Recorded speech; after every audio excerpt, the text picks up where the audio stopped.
आपणा सर्वांना नमस्कार. मी रुद्रशेखर जोशी, केसरीनंदन आध्यात्मिक यूट्यूब चॅनलमध्ये आपल्या सर्वांचे स्वागत आहे. आज आपण हे व्हिडिओ जाणून घेऊया सप्तशृंगी देवी मातेविषयी, सप्तशृंग गडाचे श्रेष्ठत्व व या गडाचं सप्तशृंग गड असे का म्हणतात. श्रीदेवी मातेची 3.5 शक्तिपीठे तर सर्वांनाच माहीत आहेत. सप्तशृंग गड हे आद्यपीठ मानले जाते. श्री महालक्ष्मी माता कोल्हापूर, श्री भवानी माता तुळजापूर, श्री रेणुका माता माहूरगड. सप्तशृंग गडावर जी देवी माता आहे ती 18 हातांची असून महिषासूर मर्दिनी आहे. प्रत्येक हातात काही ना काही वस्तू आहे. जपमाळ, कमंडलू, खड्ग, तलवार, गदा अशा अनेक वस्तू आहेत. पण एक हात कानाला लावला असून त्या बाजूस तिची मान किंचित तिरपी आहे. याबाबत एक कथा आहे की या गडाच्या समोर मार्कंडेय पर्वत असून तिथे मार्कंडेय ऋषी देवीची स्तुती करीत असत. ती ऐकण्यासाठी देवीने एक हात कानाला लावलेला आहे. या गडावर जाण्यासाठी वणीकडून, मार्कंडेय पर्वताकडून व नांदुरीकडूनही मार्ग आहेत. नाशिकपासून अंदाजे 65 ते 70 किलोमीटर अंतरावरती हा गड असून सह्याद्रीच्या पर्वतरांगांमध्ये या गडास 7 शिखरे किंवा डोंगर आहेत. म्हणून यास सप्तशृंग गड असे म्हणतात. या 7 शिखरांवर इंद्राणी, कार्तिकेयी, वाराही, वैष्णवी, शिवा, चामुंडा, नारायणी या देवता आहेत. हे सप्तशृंग गडाचे वैशिष्ट्य आहे. फार पूर्वी एकदा महिषासूर नावाच्या राक्षसाने पृथ्वीवर खूप त्रास देणे सुरू केले होते. त्यामुळे देवगण देखील चिंताग्रस्त झालेत. इंद्रदेवासहित सर्व देव ब्रह्मा, विष्णू, महेश यांच्याकडे गेले व त्यांना सर्व वृत्तांत सांगितला. यावर लवकरच उपाय करतो असे सर्व देवांनी सांगितले. त्यावेळी सर्वांच्या मुखातून एक तेज निर्माण झाले. त्याच तेजातून अष्टादशभुजा देवी निर्माण झाली. हीच सप्तशृंगी माता होय. तिने निर्माण होताच देवांना विचारले, मला का निर्माण केले आहे, माझे काय कार्य आहे.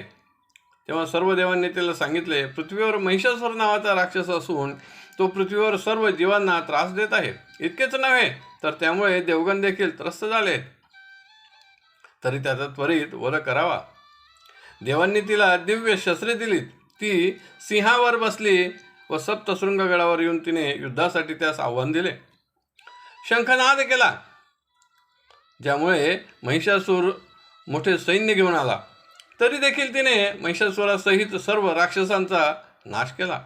तेव्हापासून तिला महिषासूर मर्दिनी असे म्हणतात. ही देवी सप्तशृंगी गडावर निवास करीत आहे व कृतयुगापासून आपल्या भक्तांचे रक्षण करीत आहे, कल्याण करीत आहे. आतापर्यंत हजारो श्रेष्ठ साधू, संत, ऋषी, मुनी, सज्जन, महात्मे यांनी देवी मातेचे दर्शन घेतले आहे. लाखो भक्तांनी दर्शन घेतले आहे व घेत आहेत. असा हा सप्तशृंगी गड आहे तरी कसा, याबाबत थोडेसे जाणून घेऊया. हजारो वर्षांपासून तर अंदाजे मागील 50-60 वर्षापूर्वीपर्यंत जर विचार केला तर गडावर जाण्यास कोणतेही वाहन उपलब्ध नव्हते. केवळ पायी पदयात्रा करीत गड चढणे हाच एक पर्याय होता. रात्रंदिवस अखंडपणे भाविक गड चढत असत. त्यात तर रडतुंडी घाट खरंच चढण्यास कठीण असल्याने त्याचे नाव त्यामुळेच रडतुंडी घाट असे पडले असावे असे वाटते. पण त्यावेळी निसर्गरम्य वातावरणात गड चढण्यात एक वेगळाच आनंद होता. आज अनेक वाहने उपलब्ध आहेत. रस्ता तयार झाला असल्याने पायी गड चढणाऱ्यांची, भक्तांची संख्या कमी झाली आहे. पण तरीही ज्या भक्तांना शक्य आहे ते पायी गड चढतातच. गड चढून आल्यानंतर फुले, प्रसाद, कुंकू, अष्टगंध इत्यादींची दुकाने आहेत. तर खाद्यपदार्थांची देखील दुकाने आहेत. देवीसाठी प्रसाद, नारळ, फुले इत्यादी घेतल्यानंतर सुरुवात होते ती पहिल्या पायरीस नमस्कार करून पायऱ्या चढण्याची. या पायऱ्या देखील 360 आहेत असे सांगितले जाते. काही भक्त प्रत्येक पायरीवर कापूर प्रज्वलित करतही चढतात. देवी मातेचा जयघोष करीत केव्हा पायऱ्या पूर्ण होतात ते कळत देखील नाही. आता सुरक्षा म्हणून पत्र्याचे शेड तयार केलेले आहे. दर्शन करून उतरताना देखील चांगल्या रीतीने पायऱ्या तयार केलेल्या आहेत. प्रदक्षिणा मार्ग देखील तयार केला आहे. आता तर रोपवे देखील तयार झालेला आहे. पायऱ्या चढत असतानाच श्री गणेशाचे दर्शन होते. देवी मातेसमोर मोठा सभा मंडप आहे. त्यामुळे दर्शन उत्तमरित्या दुरून देखील करता येते. समोरच होमकुंड असून धातूच्या मूर्ती स्वरूपात मोठा सिंह आहे. त्रिशूळ आहे.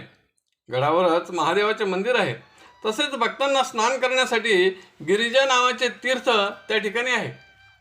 याबाबत एक कथा आहे. ब्रह्मदेवाच्या कमंडलूतून जे पाणी प्रवाहित झाले त्यापासूनच गिरिजा म्हणजे गिरणा नदी तयार झाली. त्यापासूनच हे कुंड तयार झाले म्हणून यास गिरिजा कुंड असे म्हणतात. तेथे स्नान केल्याने सर्व प्रकारचे पाप नष्ट होते. त्यापुढे शीतकडा आहे. याच परिसरात अनेक लहान लहान कुंडे आहेत. सूर्यकुंड, कालीकुंड. गडावर दरवर्षी अश्विन महिन्यातील नवमीस व चैत्र पौर्णिमेस दरेगावचे पाटील कुटुंबातील वंशज आजही गुप्त मार्गाने चढून गडावर मोठा ध्वज लावतात.